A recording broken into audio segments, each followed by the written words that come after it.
Hello everyone. Today I will introduce how to assemble a water meter.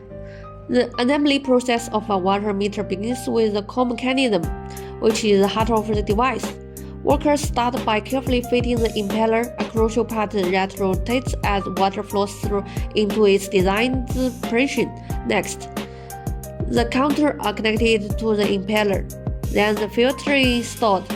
Its role is to trap debris and prevent it from damaging the impeller or gears. Next step is to place the core unit into the body. The body, often made of durable materials like brass or plastic, is designed to house the movement securely. After the movement is seated in the body, attention turns to the outer components. The housing is placed over the body, with screws or clips used to fasten it firmly, protecting the material parts from external damage and ensuring a watertight seal. Finally, the display screen, whether it's a mechanical dial with pointers or digital interface, is attached to the housing. Throughout the process, each step is inspected for precision. Gears must mesh without friction.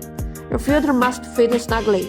The movement must sit perfectly in the body, and the display must correctly reflect the counter's readings.